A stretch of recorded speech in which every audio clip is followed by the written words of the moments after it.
who says the overwhelming majority of people, including Christians, are materialists. They do not believe in the power of the Spirit. They believe only in the material. It is on this principle that I look at Christian anarchism. Like a lot of people, I thought that Christian anarchism was an oxymoron. I thought they were two contradictive terminologies. But as I started to kind of read some of the more popular purveyors of this system of thought, I realized something, that there's an acknowledgement here that this starts not just with a couple of guys from a couple hundred years ago. This starts even back with the words of Jesus himself, when he is talking to the people of the times, and he's talking especially to the Pharisees and the Sadducees of the times, who are trying to trap him in his words. They were trying to go after him. Christian anarchism is not about being anti-order, anti-authoritarian.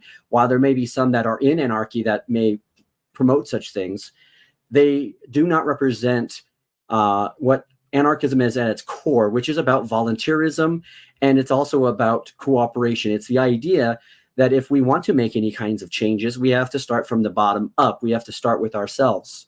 Long before someone like Andrew Peterson said, clean your room, we have people who are explaining and acknowledging things like this concept of Tolstoy, who says that everyone thinks about changing the world, but they never think about changing themselves. So first and foremost, we can look at the scriptures and we can see where God is instructing us to seek out this kind of renewal of our mind, to trust in his ways, to trust in his ultimate authority. I believe in the authority of Jesus Christ. He is my king. I believe the authority of God in his word, and I believe that that authority is best preserved by acknowledging that he warns us about mixing little o orthodox truth with things that would be temptations of man in the world.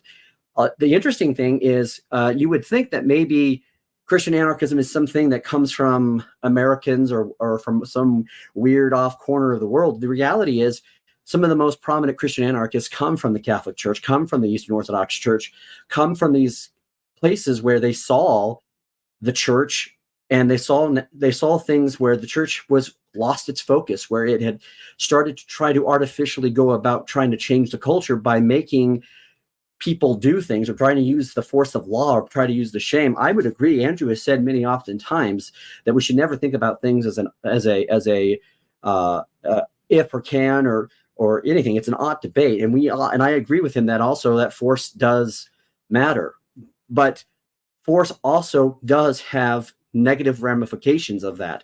And as a result, we as Christians have to be careful about how much force we advocate, because our master, our king, Jesus Christ himself says, blessed are the peacemakers.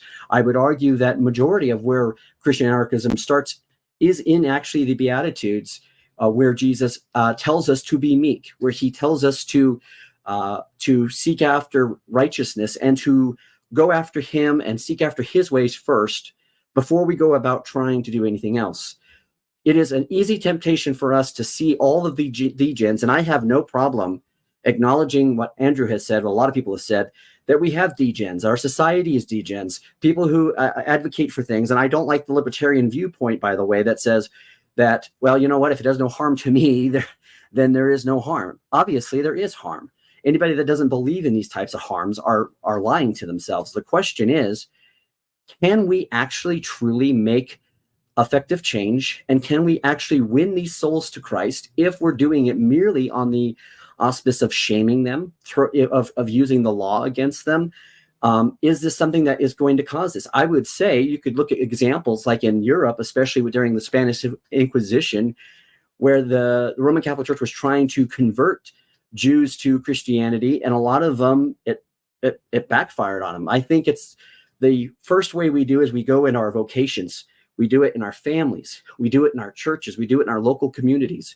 I very much like the idea of subsidiarism in this way, because I believe we start small and we build up. And I do think that it's easy to think that if we could just establish this perfect utopia of laws and nation states and culture, that we would somehow create Christianity and create and stop degeneracy. The reality is, though, that sin is existing, and the answer to it is not by using the threat of law or by trying to shame them, but to show them the love of Christ, to appeal to them by the word of God, and by our vocations and all the things that God has advocated for us. I would say that overall Christian anarchism is the idea that we come together in meekness. We come together not with the threat of force of government, not with the threat of force of violence, not with the threat of anything, but to actually appeal to people in love to do the right thing.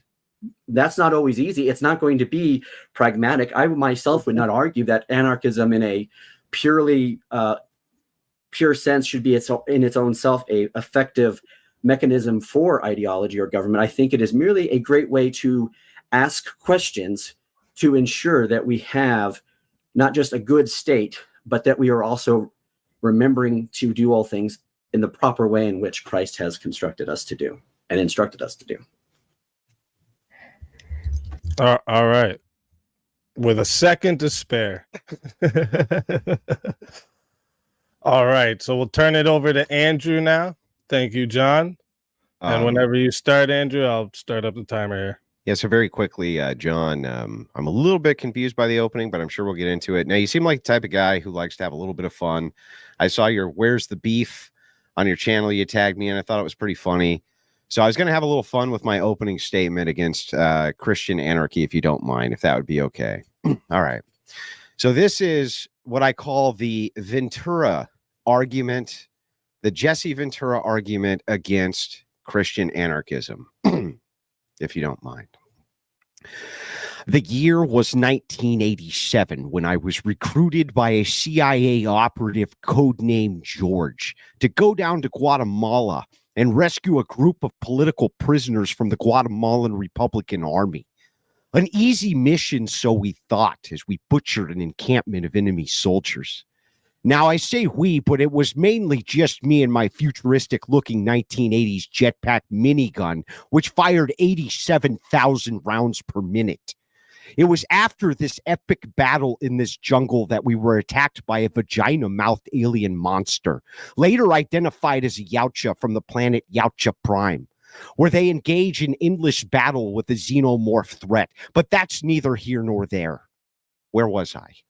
Oh, yeah. So this invisible space alien blasted a bowling ball-sized hole in the chest of yours truly with a shoulder laser beam cannon.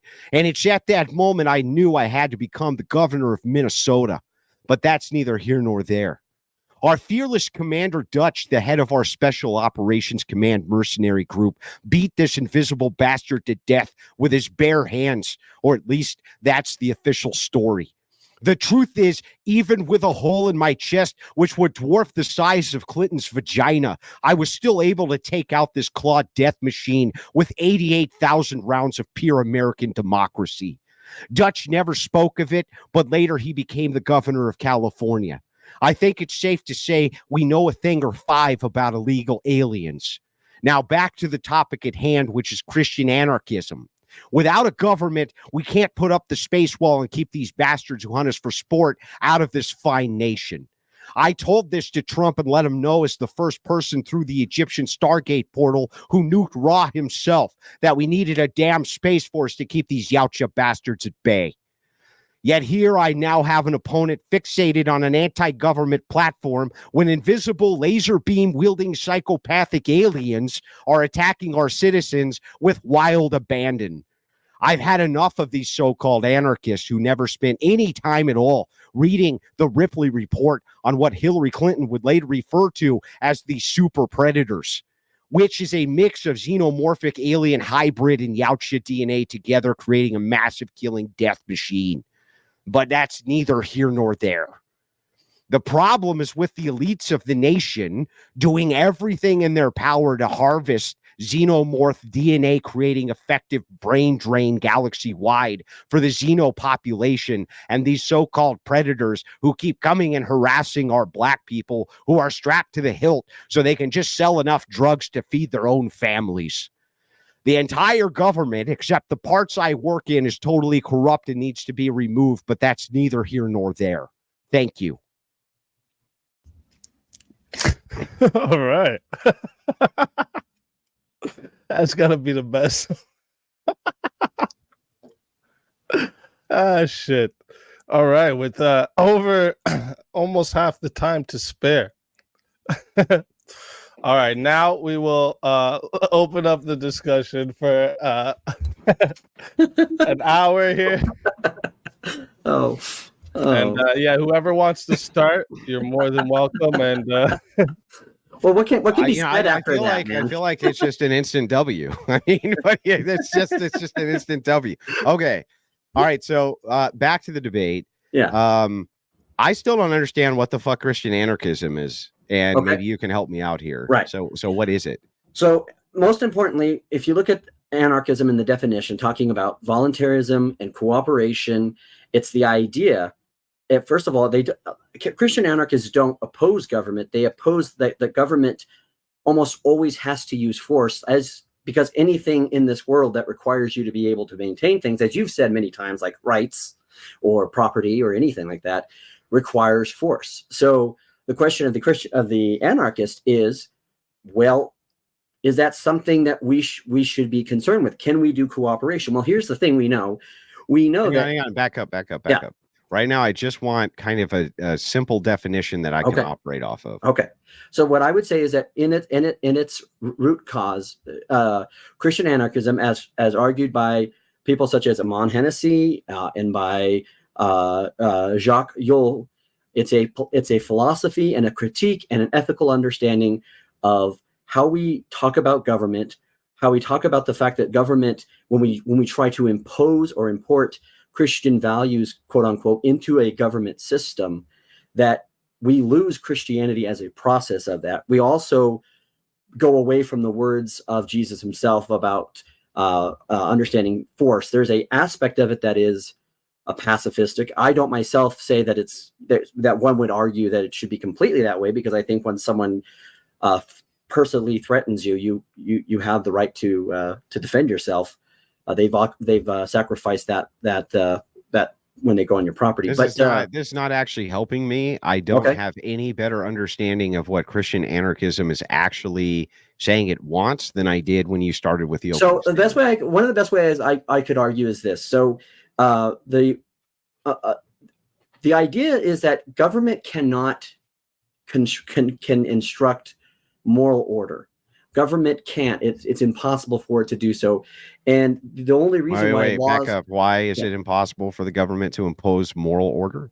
Well, because one, the people who are capable of having moral order, especially from a Christian worldview, they have it because of the Word of God, through their relationship to Christ, through the Holy Spirit, through the church. This is a massive... Okay, so we can start with this first point of contention. So this, I think, is a massive oversimplification. Okay. So do you think that if stealing was legal, that otherwise moral people who were in perhaps a desperate situation would be more or less likely to steal? People who were in immoral, if they were desperate to steal? No. Listen to my question. Okay. Let us assume for a second that the government made stealing legal. And let us assume that you had people who had the moral foundation where they didn't want to steal. Mm-hmm. Do you think that if those same people were in some kind of dire situation, that they would be more likely or less likely to steal based on the fact that it was now legal? I think that if they had morality that was outside of that government structure, if it was something based in something rooted like in a Christian faith, they would not do that regardless of what the rule of law was. Hang on. Somehow I'm muted on my stream. I'm not exactly sure. How. Okay, I think we're good now. Yeah, you're good here. Yeah, I think we're okay now. All right. So anyway, I don't know. I don't know exactly what happened there. So do you think they'd be less or more likely? I can't answer that question in the way that you're framing it, because I don't think that you can make a wholesale assumption about people. If they're prone to just doing whatever they can, or they have weaker morals, then the government allowing them will allow that to happen. That's a silly response. So then why have any laws at all? Well, obviously, the reason why we have laws is because we're trying to enforce some type of order. Oh, we're trying to enforce some type of what kind of order? An order where we believe that it would benefit people in their interactions. Like moral orders, like you're not allowed to kill people, you're not allowed to steal things, you're not allowed to take people's retirements. They come from moral. It sounds like you're imposing morality on people, and that is just fine. And so if you say that we need to have laws so that we have some sort of social order, what you're agreeing to is that absent those laws, people are going to be more likely to do bad behavior. I would say that the person who is prone to doing bad things is less likely, yes, with given laws, but I don't think that people and who are hang on, and people who ordinarily would not do those things can still be more likely to do a bad thing if it becomes legal to do the bad thing.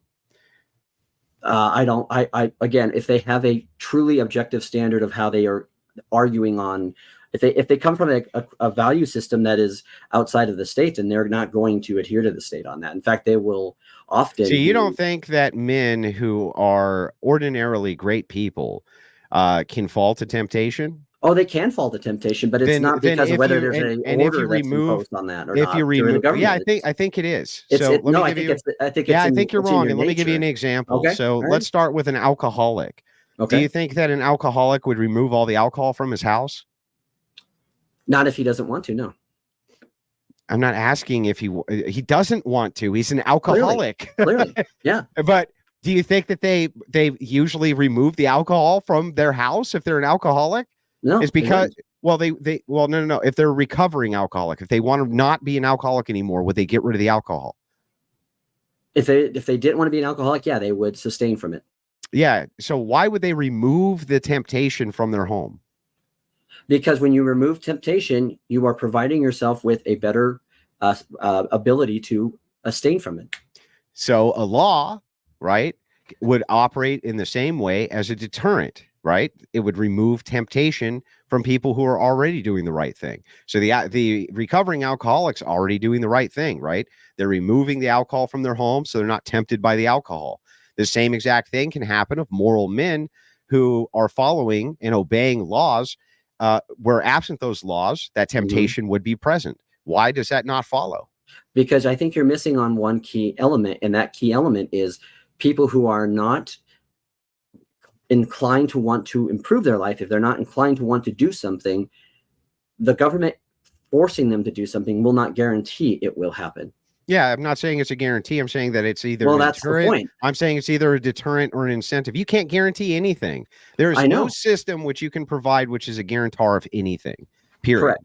So the thing is that the question is whether we're getting into the question. So the first order of business here is whether or not laws offer a deterrent or if they offer incentives. And clearly you agree that they do.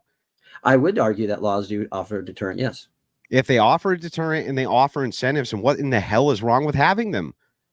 What's wrong with having them is that there's nothing to prevent those laws, which are started off as a good intent, to be maligned or to be abused. Not only that, but the things that you are trying to change or the things you're trying to affect will not necessarily be affected in a more personal or spiritual aspect. This is paradoxical. So then why have laws at all if your concern is that if we do have laws, they're just going to be abused? Then why not just get rid of the laws? I'm not arguing that you should get rid of laws. I'm saying that's the paradox. The paradox here is, why is it that if you're not arguing we should get rid of laws, but at the same time you're saying that the government cannot enforce or impose morality via law, then we're in this big circle. No, it's really strange. I'm not saying they can't do it. I'm saying the type of morality or the type of things which someone who is trying to import Christian values into, that those things that are synonymous with things like sin or the things that are happening, those things will be not necessarily there because of the fact that some of the issues that people are facing with the GGNs is not just a mere fact that they're criminals. It's that they're sinners. It's the fact that they're dealing with the fact that they may not know why they're in error. They may not know why they're a DGen. And so the question comes, if we're going to really try to create a society that's better. Okay, so you're conflating a couple things here. Okay. Whether or not they know why they're a DGen has nothing to do with whether or not the government making an imposition, utilizing force for this imposition, works or doesn't work. It clearly works. Example, do you think that if we outlaw abortion, there's going to be less or more abortion? Of course, when you ask these questions, of course, there would be less abortions. Okay, do you think that if we outlaw X, anything, that there's going to be less or more of X? There's usually less. Yeah, there's usually less. So clearly you can utilize force to impose moral systems on people And they clearly work if it has less of the behavior that is not desired. Right. But we're not just talking about morals that we could all agree as humans, or things that we know we could all agree as a thing that is beneficial for society. We have to look at also when you're trying to put Christian values and Christian morals. Why wouldn't Christian morals be able to be imposed? Because there's aspects of Christian truth that has to do with why people are doing the things. We know that Christ tells us that the world will hate us. You can still attack those problems while simultaneously enforcing Christian morality. Why couldn't you? It's not a thing which you can only have one or the other. You can have both. You can both impose morality on the population, and you can attack whatever these rooted issues are, which are spiritual. And well, let me ask you this. I don't understand this. Do you believe that back like in the 40s or 50s in America, when we were pushing, we had a more Christian culture and Christian morals were being more, from a legal perspective, pushed? Do you think that dealt with things like teen pregnancy as much as it could have? Because in fact, we know that teen pregnancy was hidden and it went down, and we started seeing a rise of things like abortion clinics as a result of that, because there was a push for people to try to get that done. And instead of trying to go into the culture and go into people and speak to them in truth and love and say, this is why you shouldn't do it, because of the way in which we were doing a top-down system of trying to impose morality, it was causing people to then hide their degeneracy. This is probably one of the worst arguments. So I'm going to steel man your argument, because now I at least understand what it is that you're saying. You think that right now evangelicals there's less of them or more of them in the United States? Less or more evangelicals? Well, I actually would say there's less evangelicals, and there's more people who are identifying themselves as probably evangelical. But yeah, I mean, that's the majority of evangelicals. In the age of the internet, there's more people evangelizing than have ever had access to be evangelists than ever before. The message is being spread wide and far, trying to attack those same rooted issues that you're talking about, almost to no avail. By the way, this idea that if you just kind of get rid of the idea that Christians can also enforce or impose morality on society, and that somehow just only using the evangelize approach is superior, is baffling to me. That's totally baffling to me. How would that be superior? Well, if you're looking at it from a pragmatic approach, that would be your likely conclusion of it. But I don't think you have to. I don't think you should be looking at it from a pragmatic approach, and that's why having what this approach should we be looking at it for? I think we should be looking at why when Christ himself, how he speaks to us, and how he especially through the Gospel of Matthew, of how we go about looking at what we do as individuals first before what we do as society. And the problem that we have is that there's this threat or this temptation or this push to want to say, if we can just make the society better by laws, which then we'll create Christianity. That is the false equivalency. Do you think that if secularists had absolute power in the United States, that they would outlaw Christianity? Oh, of course. And then we're going to get to a point probably where that doesn't happen. And your defense to this is what? But my defense to this is the words of Jesus Christ himself, which is to endure. The words of Christ, where he says, if they chase you out of town, then you dust the So don't do anything. Well, trust in the Lord first. So your plan, so I just want to make sure your big plan here is to let secularists achieve power, do absolutely nothing about it, and then let them persecute you. Trust God. Yes. Let me tell you, it's not a parable, but it's an old story. That you hear older people tell a lot, right? Okay. And it's kind of wrapped as a joke, but it goes something like this. There's a woman who's on top of a building in the middle of a flood, and she prays to God to come rescue her. And God comes down, sends an angel down, and the angel says, "Listen, God's going to save you from this flood." And she says, "Oh, thank you. It's great." And a boat comes up and says, "Get in the boat." The guy says, "Get in the boat." And she says, "No, God's going to save me." And then the Coast Guard comes up, says, "Get in the boat." And she says, "No, God's going to save me." I've heard this. Okay. And then finally, the small fishing boat passes and says, "Lady, you're about to drown. Get in the boat." And she says, "No, God's going to save me." And she drowns and she goes to heaven. And she said, "I thought you said you're going to save me." He said, "You tried fucking 3 times to save you. What are you talking about?" The reason that's such a kind of a great joke, the irony around the joke is exactly the irony which you are giving us today, which is essentially, hey, we trust and do nothing. We trust, we have faith and do nothing. And all we have to do is sit and wait. God gave us no agency. God gave us no ability. Gave us no ability to participate in the society around us. No, I'm sorry. Let me ask you a question. Oh, I'm making an error on that one. Okay. Yes. Well, let's find out if I'm making an error. Jesus Christ came from the line of what? Came from the line of David. And David was a what? He was a king. David was a king. Do kings usually have kingdoms? Yes, they do. Do they impose laws? Yes, they do. Did David impose some pretty brutal laws? He did. He did.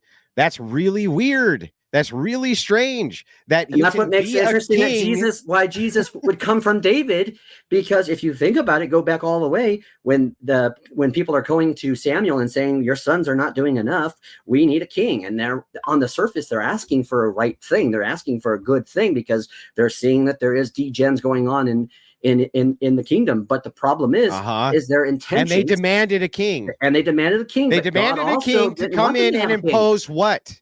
Law. And order. And it's the same. But the problem was they were also looking at other kingdoms. They also came from a place where they had been used to having the boot of the Egyptians. They had come from a time, they had all this in that culture. And what they didn't realize is that they did have agency in themselves to do with it, but they did not want to have to handle the responsibility themselves. But all of this just shows to me, which is that what are you talking about? Of what Christ is saying. Nothing. When he's talking in Matthew, when he's talking in Matthew 12, dude, when he's telling people, did he make apostles bishops? Did he make apostles and bishops? Yeah. Before we go into the whole apostolic succession argument here, I'm not even going to go into that argument. What I'm asking is, do they have some type of authority that other people do not have within the church? Yes, they do.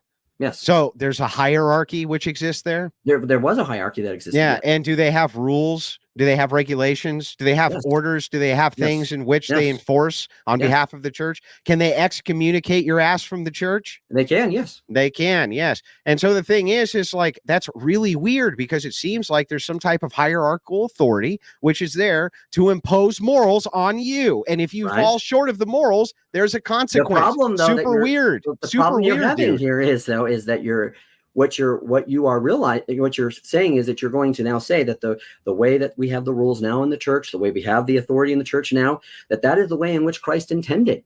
And I think that's pretty clear that if you're going to say that, especially if you're going to say that from the perspective of wanting the church to be more involved in the government, then I think you're clearly missing the context of Jesus's words when he says, give unto Caesar what is Caesar's and give unto God what is God's, meaning there is a distinction and separation there. No, I don't think I am. No, I think you are. I think that you seem to be misunderstanding that just because you're a Christian, that doesn't mean that you don't participate in the world around you. No, I do believe. Especially to affect change. It's absolutely you don't have to live in a fucking degenerate society. No, at all. You can participate. Acknowledge that you might. Hang on. Let me finish. Let me finish. I'll let you talk. Okay. You can participate inside of the society that you're in order to have rules, orders, and regulations. And you can even impose those wills on other people who would violate them in order to keep your community, in some way viable. There's no problem with that at all. That's the opposite of anarchy, by the way, the complete opposite of anarchy. Why in the world would it ever be problematic for you in a Christian community to impose orders and rules and regulations for how you want that community to be run? And if there's violators of those rules, there's some type of consequence. That makes no sense to me at all. I know it doesn't make sense to you. So what I'm saying here is that first of all, it doesn't come from a top-down system. In fact, I think the top-down system is part of the reason why we have the problems that we have. I agree. When you start with the vocations that you have, whether that be the vocation of being a father, or vocation of being a mother, or vocation of being a husband, when you start with those vocations that you have, you start with those small circles. Yes, there are times when you have to impose rules, you have to impose authority. However, understanding what is what of God and what is of man, that's not anarchy. That's not anarchy. It is in the sense of this. volunteerism and understanding the personal responsibility that we have to come to Christ and to live that vocation without trying to believe that we can have moral order pushed on us through a government because people think that the superficial infrastructure of hierarchy is itself the guarantor of. Then tell me right now, in the current society of the United States, by this definition of voluntarism, right? How is this not an anarcho-Christian state right this second? Well, it isn't an anarcho-Christian state, and I would argue that. Why isn't it? There is no such thing as an anarcho-Christian. There is no such thing as an anarcho-Christian. Yeah, no, stop. Your definition of voluntary is, or voluntary participation. In the United States, you cannot impose your religion on another person. You agree with that, right? Including Christianity. Correct. You're not allowed to do that. You can only evangelize them, right? Correct. Okay, and you can't impose your moral authority on people, right? Correct.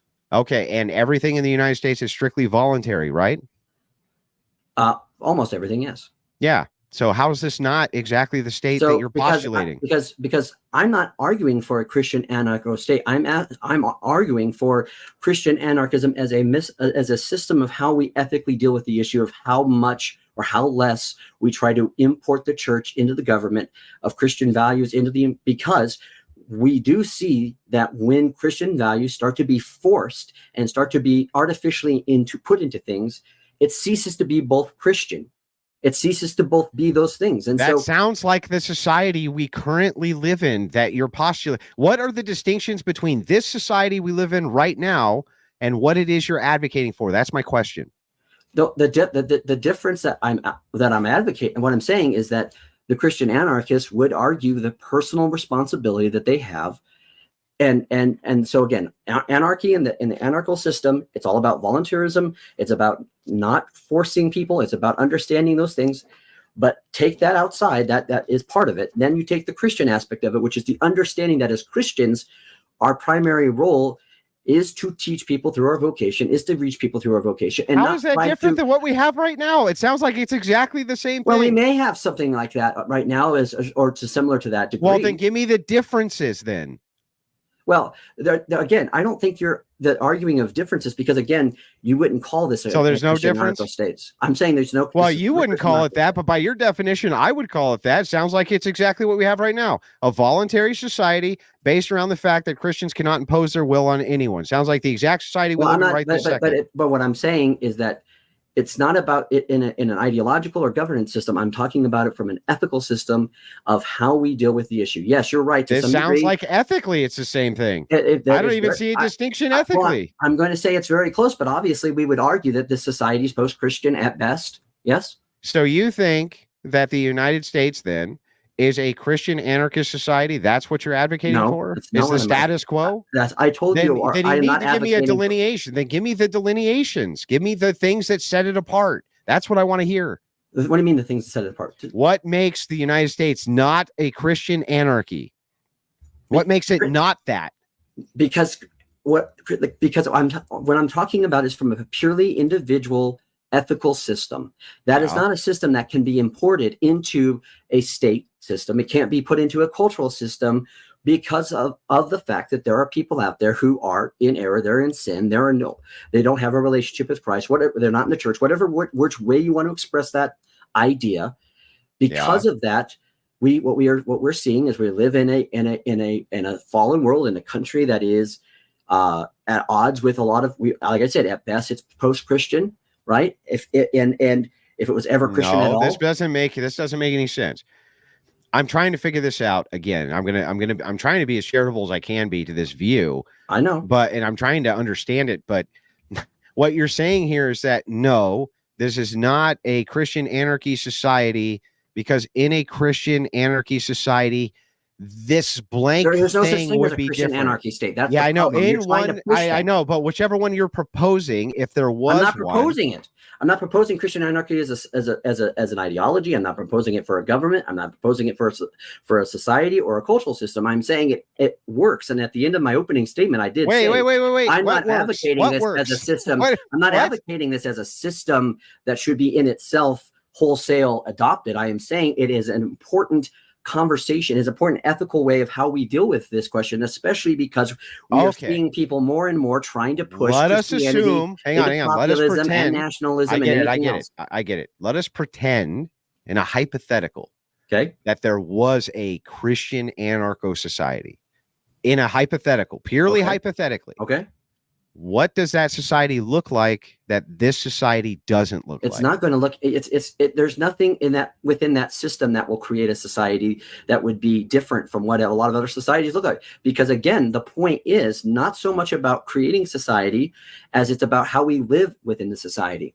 It's very much akin to things like the Benedict option. It's very much akin to the things of the idea of how we live as dissidents in a society, how we through our organic vocations and through our individual lives promote the values of Christianity without the going overboard and pushing ourselves into a system where we start saying, let's just shame all the Coomers because that's the only way they're going to stop doing the porn. I guess then, if Christian anarchism just means all societies which exist, I don't even know where to go with the argument, honestly.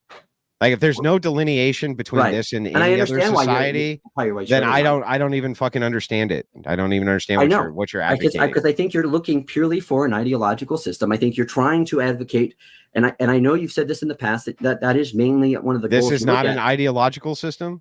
No, I'm saying it's not a wholesale ideological system. It is a very individualistic idea based on philosophies of how we cooperate, how we start from the bottom up, how we talk about things, how we fix issues, with the understanding. And that's the problem, I will agree, is, and that's my point. Yes, in a system, of any world system, any government system, you're going to need force of law to be able to ensure its ability. So let me try it this way. But we can agree if that totalitarian governments and authoritarian governments do exist, and as a result, what is the stopgap for that? What causes we hypothetically, what would cause us to be, if we adopted a system of Christian hang on, let me ask you a question. Maybe what would stop that from going into a system where we become a Christian authoritarian state? Because at that point, what would be a problem if we were being Christian if it was authoritarian? Why? Because authoritarianism is anathema to Christianity. Bullshit. Prove it. No. Christ himself tells us these things. We know that Christ tells us that blessed are the meek who would inherit the earth. We know that Christ tells us. Yeah, but what does that mean? What does it mean? It means that people who are humble, people who seek after the Lord first, no matter what happens on earth, they will inherit. Does that mean that they can't have authority? It means you have to be careful, because blessed are the peacemakers. That be careful doesn't tell me anything. I'm saying, does it mean you can't have authority because you're humble? It means that you have to have the ultimate authority, which is trust in Christ. Yeah, I get that. But can you have no earthly authority and be humble? I don't get that. The problem Why can't is you? The more centralized authority you get, the more you have to impose force as a way. No, you don't. Yes, you do. The less force you have to impose. No, because yes. Do you think maybe at one point you've already won a war for it? You get to that point. Hey, let's prove it. Let's prove it. I can prove it to you right now. Somalia right now, okay? Lots of force going on, not a lot of law. Right. Here in the United States, a whole lot of law, not a lot of force going on. Right? Really weird, though, because there we have kind of a more anarcho style system. Here we have more of an authoritarian style system. Super weird. I thought that you just got done telling me that should be reversed, that wherever this anarchy system is, where there's no central authority, there should be less of this type of violence, right? I didn't make less force. I didn't make that equation. Yes, you did. You said you said centralizing authority. I said the more centralizing authority you get, the more in order to get that power, the more you have to use force. Now that does not necessarily mean by violence. It means by coercion. It could mean by using the threat of laws. Are laws coercion? Are laws coercion? Law has to use coercion to some degree. So then coercion's not even bad by this definition. It is. Unless you're saying so, then laws are bad. I'm saying that laws can be bad. Yes, they can be bad. They can be is not answering the question. I didn't ask you if they can be bad. I asked you if they are inherently bad or not. Laws are not inherently bad. But they are inherently coercive. So therefore, coercion the more is not inherently centralized they bad. are, the more higher So, in the power and so let me authority help you out they're here. So let asking me help for. you out here with your Okay. position. All right. So if laws are not inherently bad and all laws use coercion, then you have to be saying that coercion is not inherently bad. No, I'm saying Yes. that laws that use coercion are Repeat my bad. argument. Repeat my argument to me. You said Repeat it. if laws depend on coercion Mm-hmm. and laws themselves aren't bad, then you're saying that coercion can't itself be bad by the logic of what you Right. said. Yes. That's and can you give me a rebuttal to that? That actually deals with the logic. If A then B, if B then C.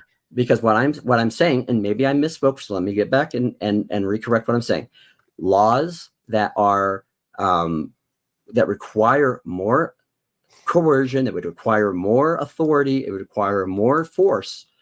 Those laws, the more that centralization goes up, the more that power it requires up, the more that becomes a problem. Yeah, that doesn't tell me anything, or it doesn't become a problem. Coercion in a very small miniature sense is not bad. What makes coercion bad is when it becomes bigger. That's the thing with anything. So well, let's find out. Let's hang on. Let's find out if this is true or not. Okay. Okay. Right. Would you agree that a law which directly could potentially penalize, half the population of the United States would be highly coercive? It's not necessarily going to be, but it can be, yes. Yeah, I mean, because it's scale, right? Yes. Yeah. Okay, so like an anti-abortion law would be highly coercive, wouldn't it? It could be. Yeah, not very bad though, is it? The result doesn't just because the ends are good doesn't mean the means are themselves. Yeah, the means here of enforcing that you can't murder children aren't good. No, that's not what I said. Well, okay, and this is what I'm asking you. Would you want an overly coercive anti-abortion law which says that women can no longer have abortions or not? What I would want is for us to be able to first, before we even think about using law to try to stop abortion, I would ask that we try to go into the communities and go into people and speak to this issue and advocate that they don't do it. Oh, you mean like they did in order to get them to do it in the first place? Because that's what happened when they equaled the playing field, is that Margaret Sanger and the rest of the eugenicists went into black communities and used the church in order to have them advocate for it. Yeah. Have them advocate for it. So the thing is like, so now you're saying that wait a second. I want to make sure I get this right. Sense. You wouldn't want to see a law imposed outlawing abortion tomorrow. That's not what I'm saying. I'm asking you. Huh? Would you want a law outlawing abortion tomorrow? Would I want a law that would outlaw abortion tomorrow? Yeah. It would be nice. Yeah, it'd be great. And so you would support such a law? Depending on how the law is made, yes. You go to jail if you have an abortion forever. I don't think that would be a just thing. Oh, okay. So if you murder somebody, should you go to jail for life? I don't necessarily know if that's a just without understanding all the circumstances in the situation. I think that it's murder, which means an unjustified killing of somebody on purpose. Well, now we're arguing intent, and that is where punishment comes into play, because that's what murder is an unjustified killing. Okay, but are you arguing that almost every woman at some point in the history of mankind has knowingly known these things? If they were built up in a system, I'm not or a arguing about system? the history of mankind. I'm arguing about current history. So what history in the making? I'm arguing about common knowledge. Right this second, do you agree with me that abortion is murder? I do believe it's a murder. So this would be an unjustified killing. It would be an unjustified killing. So if you you penalized a woman, let's just say for 20 years in jail, would you support that? I think that's probably might be a better thing, but the jail itself is another problem and another system of a faulty system of how we deal with law and how we deal with crime and punishment. Okay, but if you would endorse a law tomorrow using this kind of coercion in order to stop this fucking horrific thing from happening, right? Then how is this an advocacy for the system of Christian anarchy, which by your definition proposes instead no such law be made, and rather you just try to use some type of argumentation to convince people out of it? Because what I'm arguing for is an understanding that Christians have to endure and acknowledge that the world cannot be perfect. It will not be perfect for whatever reason. Nobody's saying be. it's they don't say that, dude. I know, but that's the problem, is that this is the threat that happens when we say, well, if we could just do this and we could just make this magic little thing happen, everything would be all better off by tomorrow. There are lots of things that cause the problems that we have. You know, the thing is that this is kind of silly too, right? So if you can't pay your rent, for instance, and somebody assists you in paying your rent, that definitely makes the problem of you not being able to pay your rent that month go away, right? No. If you can't pay your rent and somebody pays your rent that month, the problem of you paying your rent that month went away, right? It would, yeah. Oh, no, sorry. I was trying to understand what you're saying. Yeah, I see what you're saying now. Yes. Yeah. So there are immediate things which you can do very quickly for all sorts of different issues. Yes.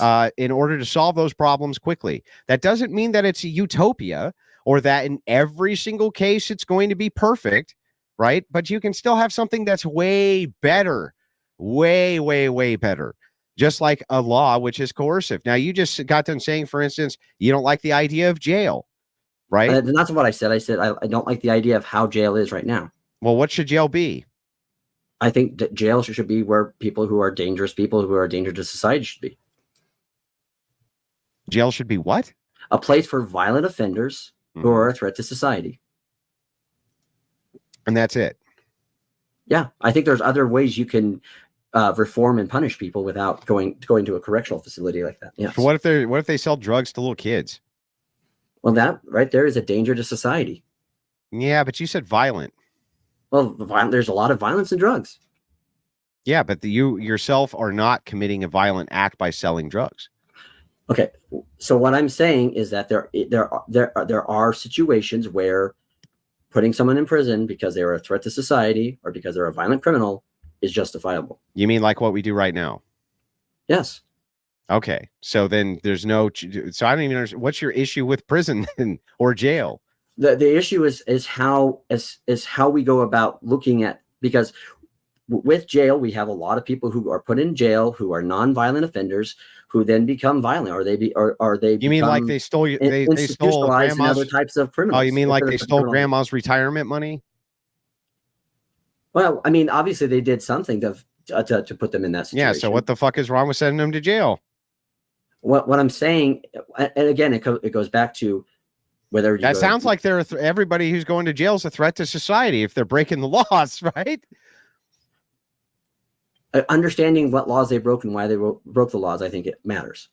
Yeah, maybe that matters at a kind of a foundational level, trying to understand it so that you can solve more, so that they do this less, right?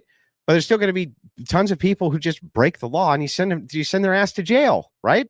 It's what you do with them. Yeah. That's it.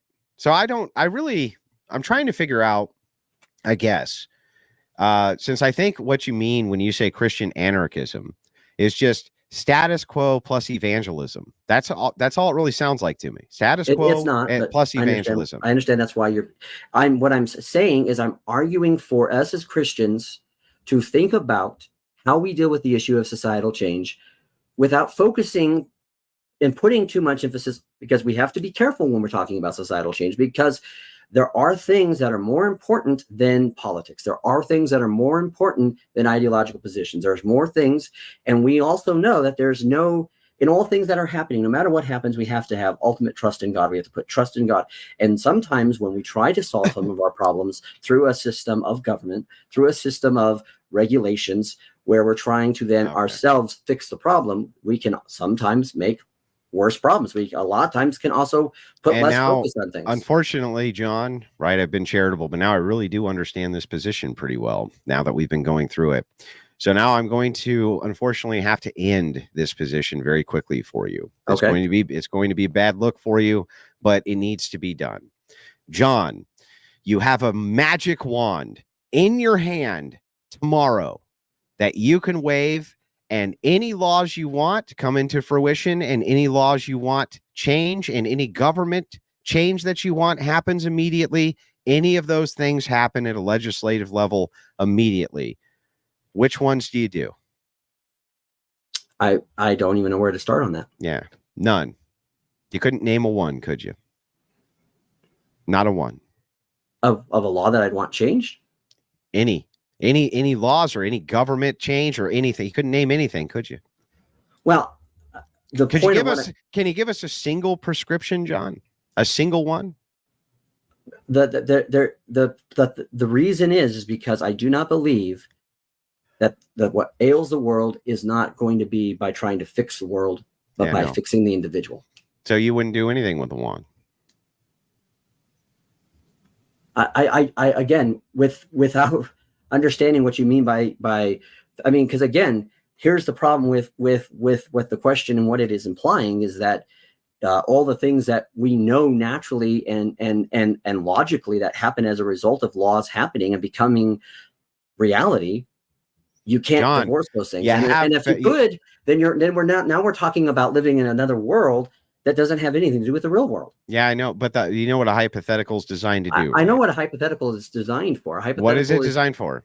Hypothetical is designed to put you in a position of it's just designed to test your logic. It's just designed to test logic. Yes, absolutely, yes. Just designed to test your logic. So, John, on the ground in this hypothetical world, which is a complete mirror to this one, except there's one magic wand which exists, and when you wave it, you can have any policy changes that you want. You pick up the wand, and you do what with it? I don't know, because to me, I don't think about government or laws in the way that I think about what I need to do as an individual, as I need to do in my vocation, what we can do as a church, what we can do in outreach and communities, because the prescription for the world that we have is not in trying to make a law that will make it better or try to make a law that will prevent something from happening. It is about understanding that the world is fallen, we are in sin, we are under the dominion of the devil, and that the answer to everything, and there is going to never be a perfect, we know that, but my important thing is this: yes, if there was an ability to take a magic pill or to have a magic wand and say, hey, I want everybody to be able to do the right thing. I'm not asking you about. Hang on. The reason I specifically asked did not give you the ability to change human behavior is because I want to know if we were to map on what John wants and he had the ability to change any policy whatsoever, any government officials, any of these things that he could right now, right this second, it's in your lap. You just wave the wand and it happens. I can give you dozens off the top of my head. You can't give me one? I mean, other than I would prefer a decentralization of our system. But then again, that would require me to believe that the way of getting that is by going against the thing that I think is the problem in the first place. Yeah, it just seems like mental masturbation to me. It seems like what you're doing is saying, look, it would sure be nice if we could change the minds of people to do X. Great. Go ahead. Go out there, John. I'm not stopping you.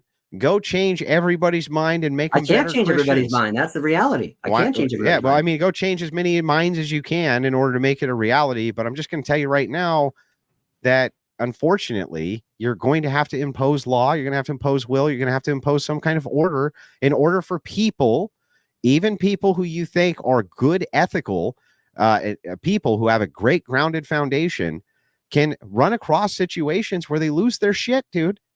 Where they just lose their shit. That's human nature. That's part of the ontology of men.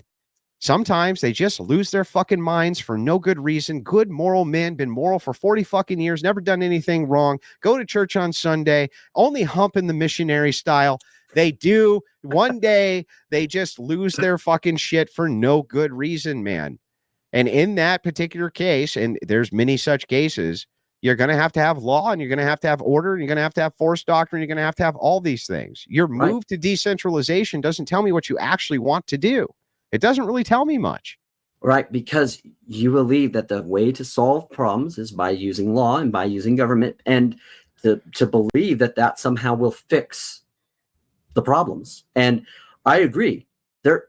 It sure seems to fix a lot of problems when you have control of government agencies. It seems to fix tons of problems.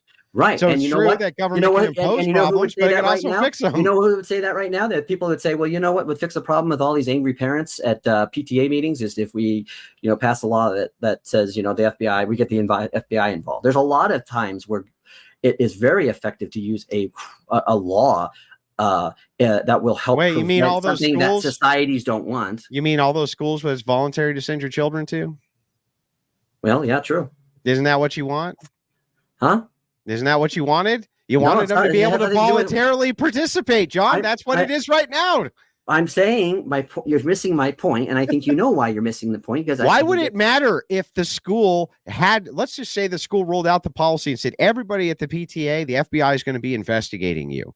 It's totally voluntary, right, John? What do you mean it's totally voluntary? Totally voluntary. Send your kid to the school. It's totally voluntary to be a member of the PTA. If I had one, yeah, that's it. So it's a completely voluntary system. You're just basically just advocating the status quo. That's it. No, I'm acknowledging that the world, and this is the problem, is people that would look at my position and say, you don't want to change the world, you don't want to fix the world. The problem is when it comes with understanding what is the fundamental problem in the world, and the problem is why people do the things they do. We have to look at that and not just say, because it's easy to say, well, yeah, we'll make a bunch of crime, or we'll make a bunch of laws now, and then we'll deal with the issue. Well, we've been doing that for how long? And we've never really dealt with the issue of why there is crime in the way that there is. A lot of times, what that's because creates crime is the law. Yes, we pass a law and say you can't do this type of behavior, and then it creates another force of crime. This is an issuance of modernity. No, governments were far more effective, even in the United States, just 60 years ago, when it came to crime, when it came to punishment, when it came to these types of issues. Okay, in the 1920s, 1930s, 1940s, 1950s, yes, there was limited pockets of organized crime. I would argue that there's even more organized crime now. They just use blue-collar tactics rather than bootleg tactics. Okay, but again, I think, no, there has been many, many times where the precursor of law has been far more effective, and people have been able to deal with these types of things on a localized level in a much easier way. And that you are basically just looking at modernity and saying, oh, it's unfixable. Fuck it, right? I'm just black-pilled. It's unfixable. Screw it. The only thing that we can do is decentralize government. Well, John, why not take government over using the processes which are available to you so that we can do something, instead of just going, well, if I had a magic wand, I don't even know what the fuck I would do if I had power. I've seen this. If you were Emperor John, you don't even know what you would do. I've seen this type of philosophy and what it does. And when we get to this point where we're focused more on the organization than the message, when we're focused more on how something works and making something happen a certain way, and then we lose something along the way in that process, we lose things. And that when you look at the words of Jesus, when he's warning about it, when he's like, yeah, give honor to honor, who is to honor due. Yeah, there are times when life is, he's not advocating for slavery, but he's acknowledging that people are going to be in slavery. There's evil is going to happen. And when that is, you don't try to fight it. This is the instinct of humanity. You don't try to fight it? Evil. Oh, you just let evil rule you. No. Well, then how do you not let evil rule you if you're unwilling to fight it, John? By the way, there's more reason fighting than just let me give you a different parable, right? Or perhaps a saying, if you want to say it that way. Okay, whatever. Evil prevails when good men what? Do nothing. Do nothing. And your prescription is good men should do nothing when evil comes around, because that's not my prescription. Literally, John, I'm going to give you your position. Nope, I'm not. I'm going to give your position back to you, buddy. Nope. Here's your position, buddy. Here's what you said, buddy. You said what happens is evil tries to rule us, and we're too busy trying to force our way back against evil. Yes, that would be good men doing something. That's the point. But doing something does not necessarily prescribe that we have to do something in a centralized way that would allow us to also risk making more. Then you can't combat it. You can't combat it. You can't combat these giant states which exist cannot be combated absent other giant states. They can't be. It's impossible. That's not what I'm saying. It's like saying, "Oh, okay." That's not what I'm saying. So you're no, but it is straw man here. Try to. I'm not diminish my point, John. Let me finish my point. Yeah. Okay. Don't cut in. Let me just finish the point. What I'm saying to you is that no, this type of thing, when you're talking about, they don't have to use force to push back against the evil. What the hell does that mean? Then what can they do? What can they do absent that to push back? What do you think the Bible says? Yeah, I know what it says, but are you advocating from your worldview that it's telling you to be passive and just take it? There's times when it says dust off your feet and move on. It tells us that not to worry about the wicked because they will flourish with grass. So there's a prescription there, because when men worry, when men put too much thought into something, whether that be the evils of the world or of a state, or when it's dealing with whether or not if we're concerned about what we're going to eat tomorrow. The point is, first, we have to then put our trust in God. We put our trust in God first, making sure that whatever prescription that we have for whatever issues we are dealing with, we're first and foremost trusting God. That has to be the primary thing. And that's why, as a Christian anarchist, what I'm saying is there's no reason why you can't do that and still resist evil. There's no reason you can't do both. But there is a potential for you to lose focus of Christ. Which is worse than doing nothing? I think to lose focus on Christ is a greater You're not problem. losing focus on Christ. I'd rather lose my soul than gain the world. You keep on baking in that somehow if you resist marauding bands of lunatics. No, I actually said if they come on your property, they've sacrificed. There are. They don't need to come on your property to cause all sorts of problems. What are they burning down the neighbor's property? Right? Any of this is cause for you to do something, John. Not just stand there and go with your thumb up your ass and say, well, I hope God takes care of it. That's not right. What I'm saying. That is what you're saying. Your whole position, here's John's whole position. Your whole position is, don't worry, man. Don't worry about it, man. Because as long as you have faith in Christ and God and Jesus Christ, your Savior, man, you got nothing to worry about. What good does it do to gain the world and lose your soul? Yeah, but you're not gaining the world by resisting evil. That's not you gaining the world. Gaining the world when you try to what you're referring to is a conversation which happens with Satan, where Satan offers the entire world to Jesus Christ. Right. Okay. And he says, hang on, he says no. Okay. Him saying no was resisting evil. Yes, you agree? Yes, that's a good way of resisting evil. Yes. That's a great way of resisting evil. Saying no. Right? Right. Saying no. But he didn't Sparta kick him off the freaking thing, go, I am Jesus. And, did a kick and then he goes off the Didn't the thing. have to. He didn't have to. Because he didn't. But why? Because the ultimate force lay with Christ. Because he could have. Oh, he could have if he wanted to. Yes. What could Satan do? He was totally at his mercy. Yes. He didn't have the world to give him. He did have the world to give him. No, he didn't. He did. No, he didn't. It was already Jesus's world. Jesus is God incarnate. The world that exists now is not. It belongs to Satan. We are told in the Bible that he is the principalities of the air. We know that he is. I'm sorry. Even though he has been defeated when it comes to salvation, he is So John, Jesus Christ goes, no more Satan. Is there a Satan? Well, that's going to happen at the end on Judgment Day. Okay, so John, answer my question. Jesus Christ goes, no more Satan. Is there a Satan? If he was to do that, yeah, there would be no more Satan. There would be no more Satan. So who has the ultimate force here? What I'm saying is he did. John, answer my question. Who has the ultimate force? Christ right. So you can't offer me if I have the monopoly on force, you can't offer me something which is already mine. Right. But what you're not understanding is that he did have an understanding of the world, that he has the world to some degree, because it's fallen. As soon as Eve and sin entered in the world, we know that. But here's the thing is that I think is important, because again, at that time, Jesus does what? He fasts. At the time in when he is completely humbling himself and he's completely putting himself underneath his physical needs, that is when Satan comes. And there is something to be said about that, of where when you are not allowing yourself to be tempted by the threat, because you say I'm black-pilled, but I say anybody that's like, yeah, the degens are coming for us, we gotta kick back and fight back. Then like that to me is a black-pilled response. Then roll over and take it, John. I'm not going to roll over and take it. You are. That's your whole plan. Your whole plan is, hey, you know what? No worries. You do you, and I'll just roll over and. That's not what I'm saying. That's another. No, that is what you're saying. What else are you saying? I'm not saying. You're saying, oh, when the degens come, when all these people are trying to enforce their morality on us, I'm just gonna take it. No, I'm not. Then what are you gonna do? What are you gonna do about it? I am going to stand up against it. I will speak against it. I will advocate against it if that means I get thrown in jail as a result of it. Will you use legislative bodies in order to legislate against it? Whatever means that I have, that I can, that does not put me in a position of where I'm trying to force something or put my trust in government or political parties. So nothing.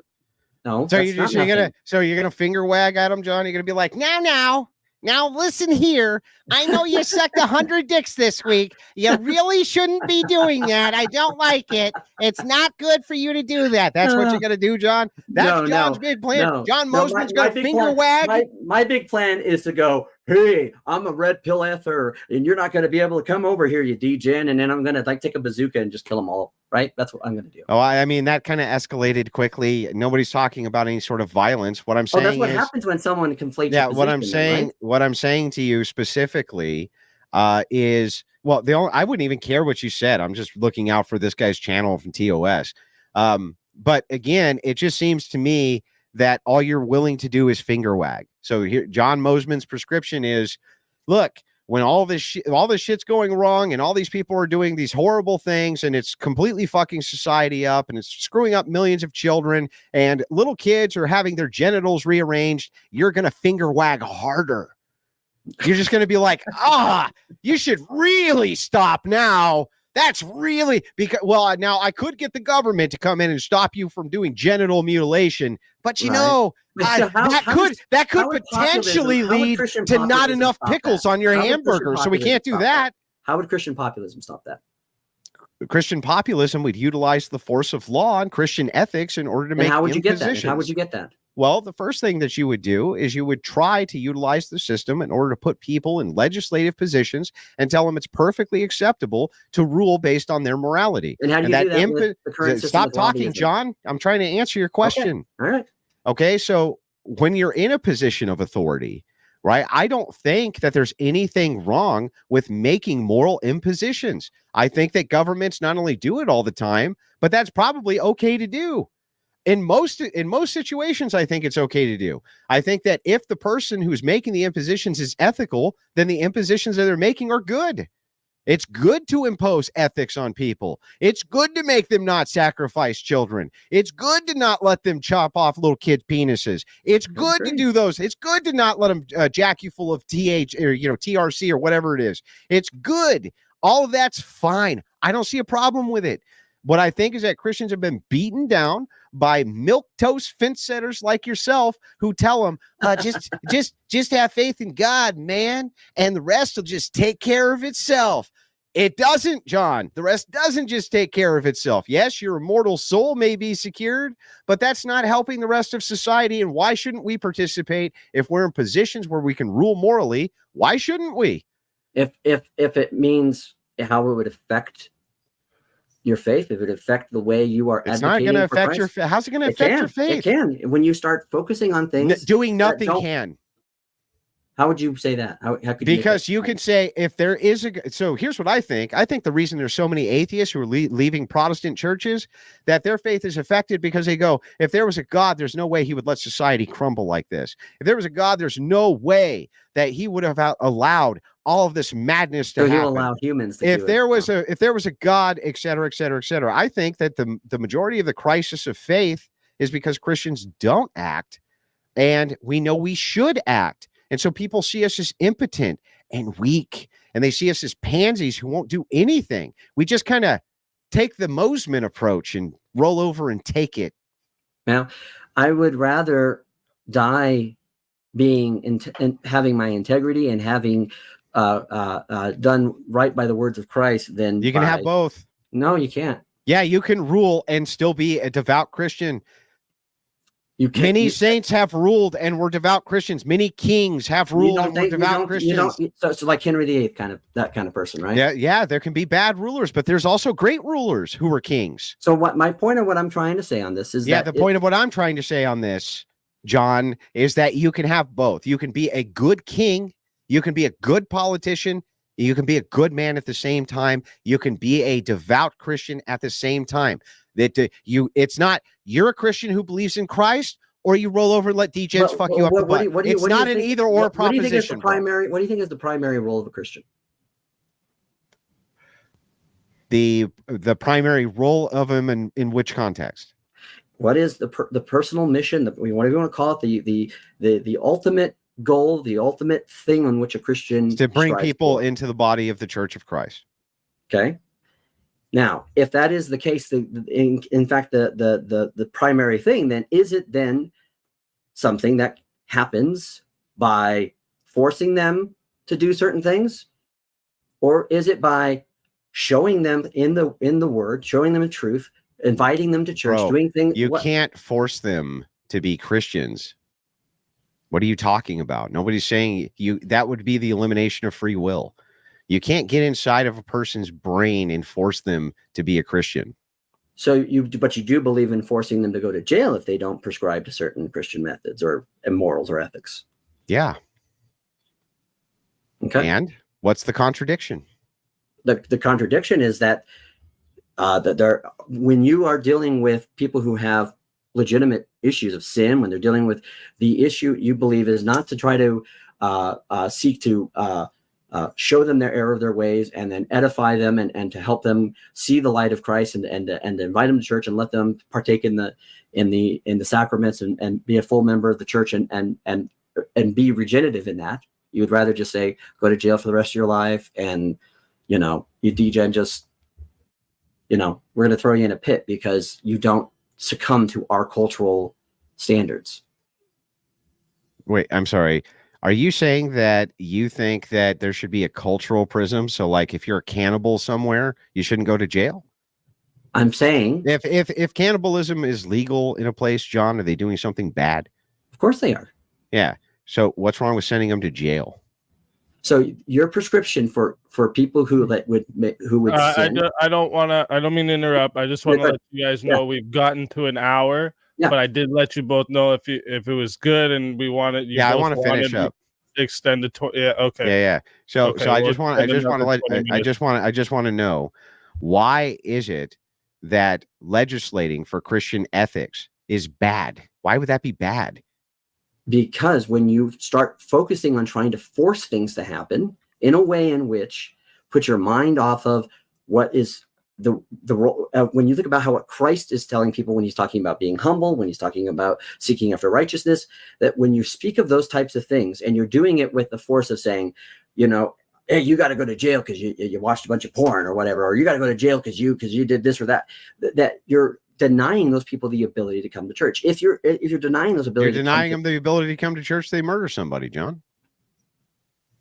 Well, there's a difference between that type of crime and other sins, which we're also talking about, which you would like to probably also. Oh no, John, that's terrible. Oh, whatever will we do if porn is outlawed? Oh, says, man, if people can't coom in a cave in their house to chicks all day long, society is really going to deteriorate. And it would be really un-Christ-like. Wouldn't it be un-Christ-like to advocate that pornography was made illegal and that people who distributed it I have no problem with advocating for that. Then what the fuck is your problem with me advocating for legislating Christian ethics? Because there's a point in which the only reason you think porn is bad is because of Christian ethics, yeah? Yes. Okay, and you want pornography illegal, right? I think that's the preferred. Then yes. You're legislating Christian ethics, John. Well, I like that, John. I prefer it. Yeah. So why not legislate it? But because the reason why I can't legislate it, or the reason is I have no problem telling my representatives to go do that. But that's a bottom down going up. It's not me trying to. That sure sounds like it. Because no, it's not. So you elect the legislator, then you go to the legislator and you demand that the legislator outlaw thing you don't like. Legislator does that. This is John Moseman using the political process to enforce Christian ethics, just like that. No, it's me asking if we could ask, and it's about me going and letting my opinion be known. It's about me going into the public and saying we should outlaw these things. No, you're not going to the public and saying that. You're going to a legislator and telling them to outlaw it and then enforcing it. And there's nothing wrong as an individual doing that. My issue is not with individuals working within that system. My issue is with when we try to convert and try to put Christianity into certain systems that are not necessarily intrinsically Christian, or given the nature of the world, especially if it's a post-Christian society, of whether or not you're going to be able to do it. Because okay, well, give me a society in which Christian ethics would not be compatible if you had force doctrine on your side. It's not about the issue of it's not compatible. It's the issue of whether or not you can, because again, in order to get to that point, a lot of the things we have to do is we have to win the culture war. And it's going to be very difficult to win the culture war when you're trying to tell people you're going to throw them in prison for watching porn. Why? Because what they're going to look at it is whenever you try to force someone to stop someone, they're going to double down and want to do it again. They're going to, unless they have that personal reason for seeing the error of their ways, they're not going to want to do something. So at that point, all you're doing is punishing them. At that point, all you're doing is punishing them. So if you tell people that they can't murder people, they're going to double down and murder people. Murder position, and that's not the only thing that's here. Obviously, are they going to grape? Are they going to double down and grape if you tell them not to grape, John? What's that? Are they going to double down and grape if you tell them not to grape? We're talking about certain. John, are they going to double down and steal if you tell them not to steal? Some do, yeah. Which ones? Which people do you know? You know people who are like, I would never have stolen anything except those fuckers told me I wasn't allowed to. That's never happened in your life, John. Listen. You're telling me that here's something I'm going to tell you something that's never happened. People buy alcohol underage. This has never happened in the history of how drinking alcohol underage. Not immoral. Now, by the way, going back to this, John, it's illegal though. It's not immoral. People ignore non-immoral laws constantly. They don't care. Theft is immoral. And so you're legislating against this immoral thing. And I'm going to tell you again, something that's never happened to you in your life. You've never met a single person who was like, I never would have stolen anything except that people told me I couldn't. That's never happened to you, John. And it's never going to, because it's absurd. It's an absurd position. Okay. What I'm saying is there are people who will do, there are people that do lesser infraction crimes. And you'll also see people who, when you were telling them, because a lot of people are like the Coomers, they're always pushing back on that because what they're not realizing is why it's wrong. They don't want to be told they're wrong. And when you force that kind of position, instead of opening an opportunity of going and saying, can I tell you why pornography is wrong? Let me show you the evidence of what it does. Yeah, nobody's doing that. Boy. Well, if only people would just tell people that pornography is wrong. That would certainly solve the problem. It's not going to solve the problem because people are still going to do what they're going to do. No. You see, John, the thing that's interesting is that obviously if you legislate something, it's going to greatly reduce the amount of that thing which is done. That's why we have legislative processes, because they tend to work. If you legislate, hey, you can't make porn anymore in the United States. You think less people are going to make it or more people are going to make it? The likelihood, if you do it, is there going to probably be less people doing it. There's going to be a lot less people doing it. Now, let us assume that you were a person who was prone to pornography. You would have been one of those guys who, not you specifically, but let's just assume you would have been one of those guys who the second you saw pornography, you were hooked, right? It was your thing. It was your jam. And you were going to go get yourself a nice San Franciscan coom pod. And bro, you were going to put on that VR helmet and you were going to coom. Okay. That was what your life would have been. But some asshole legislated that you couldn't make it anymore and you never saw the porn. Do you think your life would be any worse because you never saw the porn? Obviously, their life would be better if they didn't see the porn. Their life would be better. So what the fuck is the problem here? What is the fucking problem, John? I'm worried about when we try to push Christian ideas into things like nationalism, because of all the other things that come as a result of these things. When we try to over politicize Christianity, that there's a problem that I have with that, because when it becomes focused outside of things of Christ, that's my concern. Yeah, I understand the concern, John, but you haven't demonstrated it at all in this debate. So I don't really know where to go from here. We're out of time anyway for the debate portion. So I would agree. I'm fine basically ending it here and doing closing statements. Okay. All right. Yeah. So we'll do closing. So since John went first, do you want to do, it would be Andrew goes first now and then John ends it? Yeah. Yep. Generally speaking, the person who opened first goes last.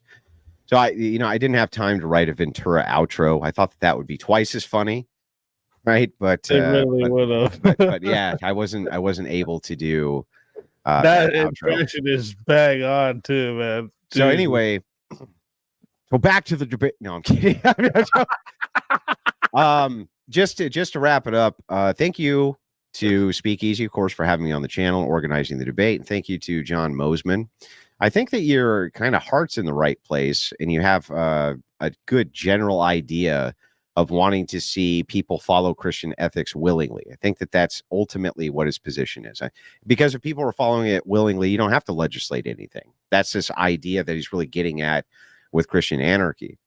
The thing is like, okay, it's a little utopian, but maybe I could even sign on for that if we didn't have to kind of understand that we live in this godforsaken cesspool as it stands right now, and that one of the reasons we do is because Christians for too long have refused to legislate based on their own morality because they've been beaten over the head by secularists that that's bad, that only secular ethics can win, that only secularists are the ones who can rule and rule fairly because they don't believe in this mischievous God figure who floods the earth and isn't nice to rainbow flag wielding Skittles eating people, right? This is the position. And I think ultimately, John, that your position of Christian anarchy is leading more towards that. It's leading more towards the idea of secularist control, where secularists basically control every aspect of governance in your life and the poisoning of future generations, because you just kind of roll over and take it and say, man, just let go and let God. Let go and let God. That's what I'm hearing out of you. And you got to stop doing that, man, because the truth is, John, we need you over on this side. We need you to abandon this Christian anarchism fucking nonsense and start pushing people towards political office so that they can make some effective changes against these fucking coomers, degenerates, scumbags, lunatics, progressives, and whatever other archetype of absolute evil you can think of. Okay? And it's good to put those pictures and images in people's heads because they know it's true and you know it's true. So with closing, I just say this. I still don't really understand the position that well, but I think I understand it enough. And all I really needed to do was understand it enough. Basically, it just kind of reduces to this. Don't do shit. Pray a lot. Make sure that you put your trust and faith in God, which you're going to do anyway. But avoid the legislative process because, after all, you could institute some sort of laws towards moral systems and they could fail. Yeah, no shit. Oh, you could institute some type of laws and they have an adverse effect or a backlash you weren't expecting. Yeah, no shit. Yes, this is known in the political process that you may pass laws that have effects that you could not foresee. That doesn't mean that because you outlaw murder and some people who are innocent of murder get put in prison for murder, that you don't keep it outlawed. There's still a good argument to be made that, and by the way, John agrees with my argument here, that such laws should be there. And the reason that they should be there and the reason that we need those laws to be there is so that we can mitigate this kind of behavior in society that we don't like. And it's perfectly acceptable for Christians to legislate against any sort of societal behaviors that they don't like, just like it's okay for anybody else to do that. There's nothing wrong with that at all. And with that, I'll yield the rest of my time to John. All right. John, whenever you are ready. All right. I want to start off with a quote from Amon Hennessy, and he says, "A Christian anarchist does not depend on bullets or ballots to achieve his ideal. He achieves this ideal daily by a one-man revolution in which he faces a decadent and confused dying world." He takes it. All right, I'll mute myself. Go ahead. You know, you're good. You're good. You couldn't help yourself. I get it.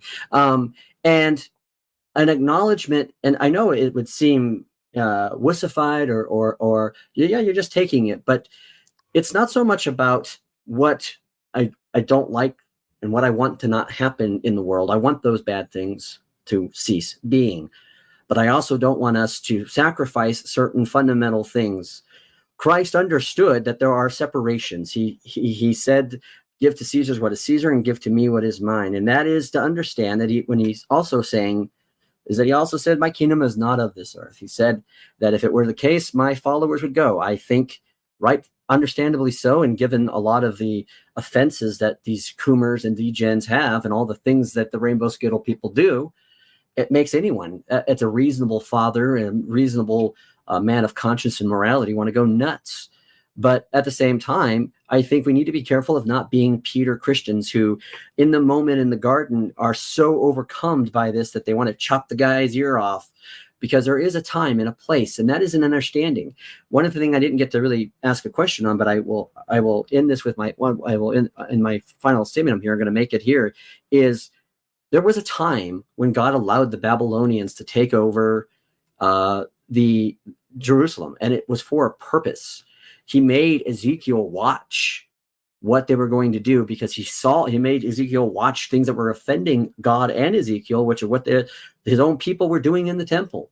Sometimes, yes, we need to adhere to certain authority. We have to adhere to certain rules. However, to be so focused on those things, like they were in the time of Jesus. There were everyone that was wanting Jesus to be a cultural and political leader. They were wanting him to be all these things to make Israel great again. They wanted all these things to happen, but he came for a particular purpose. And in that, we start with the individual. That doesn't mean that by starting with the individual path and using cooperation and trying to reach people with love, that we don't start that process. Now, yes, ideally, it's not a process that's pragmatic. It's not a process that is going to win you anything right away, but it is a good ethical thing to have. Sometimes progress just for the sake of progress is not good. Doing something just for the sake of doing it is not good. It is good and right to sometimes ask questions and to assure that we're doing something for the right reasons, and remembering of all things that our ruler is Christ himself, because there is no king but Christ. And that's what I'll end with.